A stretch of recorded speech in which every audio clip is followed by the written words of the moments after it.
네, 안녕하세요.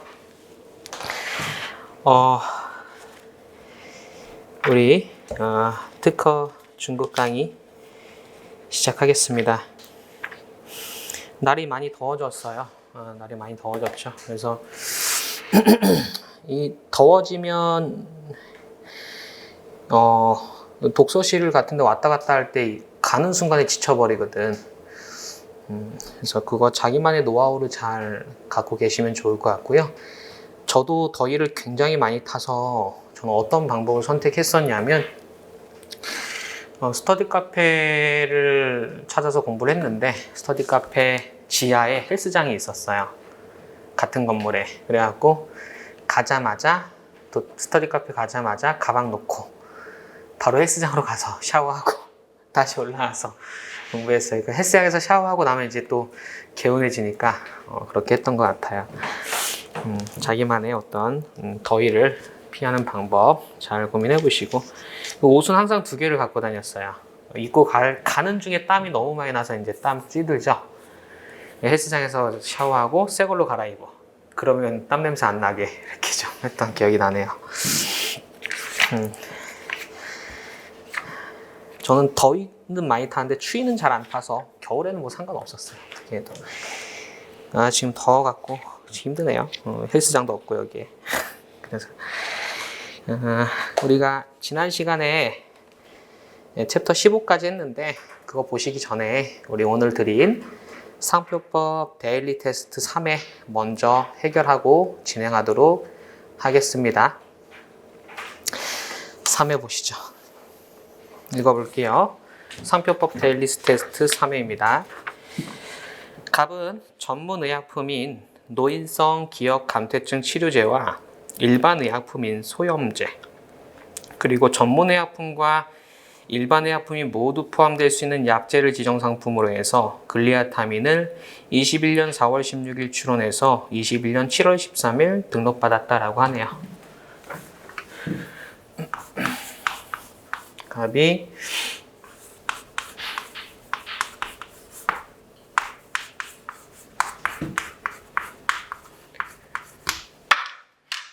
글리아타민이라는 상표를 노인성 기억 감퇴증 치료제, 전문 의약품, 그리고 일반 의약품인 소염제, 그리고 모두 포함될 수 있는 약제, 이해되시죠? 이 표현. 그래서 노인성 기억 감퇴증 치료제, 소염제, 약제. 얘는 전문 의약품, 일반 의약품. 얘는 일반 의약품이면서도 전문 의약품이 모두 포함될 수 있는 개념이 될 거예요. 얘를 21년 4월 16일에 출원해서 4월 16일에 출원해서 21년 7월 13일 21년 7월 13일에 등록을 받았다. 을은 지정상품 대뇌 증후군 치료제,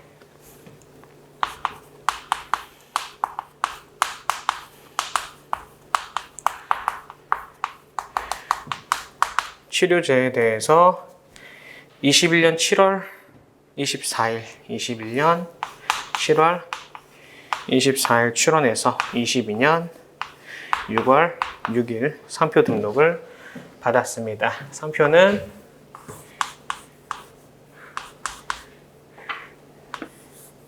글리아티린, 영문과 한글 글리아티린, 이렇게 해서 등록을 받았습니다. 이 상태죠. 갑과 을이 이렇게 각각 등록받았어요. 자, 그리고 한편 글리아 부분은 여기 글리아라고 있죠. 여기 부분은 신경교나 신경세포 보겠습니다. 신경교 또는 신경세포를 의미하고, 뒷부분의 타민티린은 여기 부분은 접사로 쓰인다고 합니다. 접사. 주어이긴 하나 접사다라고 하고 있고요.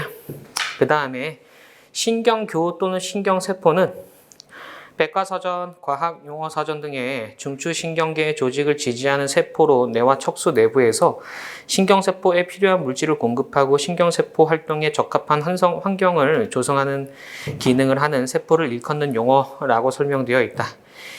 일반 의약품의 경우에는 일반 소비자가 약국에서 직접 필요한 의약품을 구매하지만 이 경우에도 대부분 환자가 증상을 설명하면 약사가 그에 맞는 의약품을 골라주는 것이 거래 실정이고, 약사는 구매자가 필요한 의약품을 선택할 수 있도록 하는 복약 지도 의무가 있으므로 대개는 약사의 개입하에 구매가 이루어진다라고 해서 여기 일반 의약품이 있는데, 일반 의약품도 거래에 약사가 관여한다, 이런 사실관계가 지금 들어있다라는 겁니다.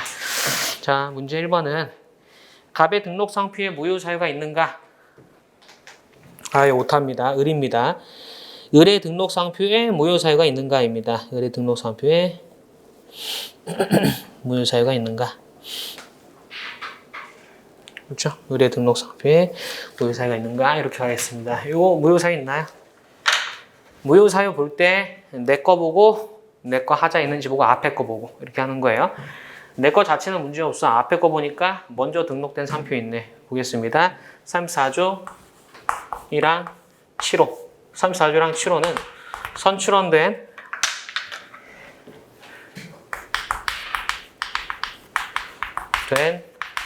타인의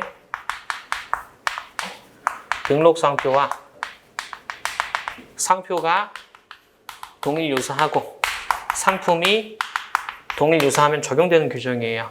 그럼 볼게요. 요날 출원일인데 출원일 전에 먼저 출원해서 등록됐고 갑과 을은 타인이에요. 그렇기 때문에 선출원된 타인의 등록 상표 만족하고요. 상표 동일 유사, 상품 동일 유사인데 상품 동일도 만족해요. 둘 다 의약품입니다. 그렇다면 상표 유사 여부가 문제될 거예요.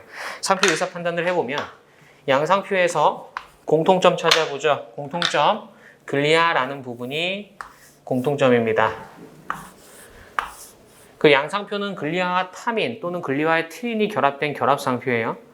여기에서 글리아 부분이 뭐라 그랬냐면 신경교, 신경세포를 의미한대요. 그런데 의약품이 지금 노인성 기억 감퇴증 치료제부터 약제, 대뇌증후군 치료제이기 때문에 글리아라는 부분이 이렇게 신경교, 신경세포를 의미하게 되면 사람들은 어떻게 생각할 거냐면 그 의약품이 신경 관련 어떤 치료제구나, 이렇게 직감할 수가 있어. 그렇기 때문에 얘는 성질 표시가 됩니다. 성질 표시. 자, 근데 이 경우에 있어서 전문의약품 또는 전문의약품의 수요자는 의사약사 등 일반 수요자죠. 주 거래자는. 그런데 일반의약품은 의사약사가 아니라 일반인을 기준으로 판단을 해봐야 돼. 그게 원칙이죠. 하지만 예외적으로 우리 이 판례에서 일반의약품조차 약사가 관여하는 게 거래 실정이다 라고 해서 전문의약품은 물론 일반의약품에 대해서도 약사 기준으로 볼 거고, 약사 기준으로 봤을 때 글리아로부터 신경교 또는 신경세포를 의미한다라는 원스텝 되죠. 원스텝 되고 투스텝도 되는 겁니다. 그래서 신경 관련 어떤 치료제로 직감할 거기 때문에 성질 표시고, 이 부분 요부 아니죠? 요부 아니면 어떻게 가? 전체 관찰. 또한 타민이라는 부분과 티린이라는 부분도 있는데 이 부분 여기서 접사라고 해요. 접사면 요부가 될 수 있을까요? 없겠죠. 왜? 요부라는 건 독립해서 출처 표시 기능을 수행하는 부분을 요부라고 하는데 타민과 티린은 다른 용어에 붙는 접사에 불과하기 때문에 또 요부가 될 수 없어요. 그럼 전체 관찰. 전체 관찰하면 유사도 될 수 있고 비유사도 될 수 있는데 자연스러운 건 뭐다? 비유사라고 우리가 배웠습니다. 그렇기 때문에 양상표는 비유사 해줘요. 34조랑 7호의 무효 사유는 없어 보인다는 거죠. 1번이었고요. 2번 보겠습니다. 갑은 을에게 119조 1항 3호 불사행 추후 심판을 청구했고 청구일은 25년 6월 20일이라고 합니다. 여기에 대해서 119조 1항 3호 청구하고 청구일은 25년 6월 20일이네요. 6월 20일. 이때부터 역산해서 3년 가면 어떻게 되나요? 3년 빼면 22년 6월 20일이 3년이겠죠? 등록되고 나서 3년 넘었네. 그렇죠? 그렇기 때문에 3년은 만족하고, 그리고 을은 글리아티린을 의약품 판매업의 사용 증거로 제출하였다. 검토하시오. 라고 하네요. 불사행출 심판 입증 책임 누구한테 있습니까? 을한테 있죠. 즉 상표권자가 입증해야 되는데, 지금 제출한 자료를 보니까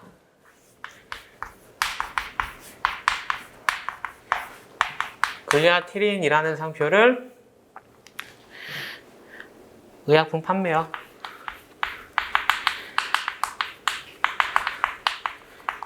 업에 쓰고 있네요. 그럼 불사행 취소를 면하기 위해서는 등록 상표와 동일한 상표를, 즉 등록 상표를 지정 상품과 동일한 상품, 즉 지정 상품에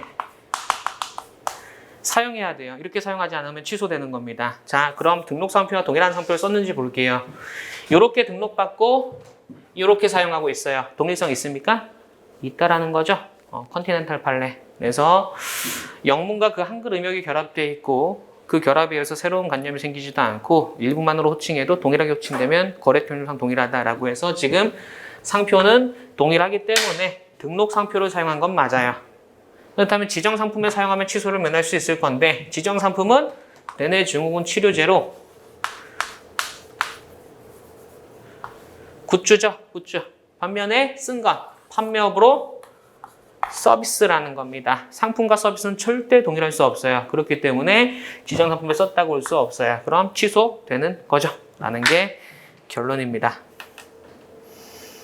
되셨죠? 자, 오늘 1차 상표법 데일리 테스트 3회에서는 첫 번째 글리아타민 판례와 두 번째 컨티넨탈 판례, 세 번째 이건 뭐죠? 결당막국수 판례, 이렇게 세 개로 구성되어 있습니다.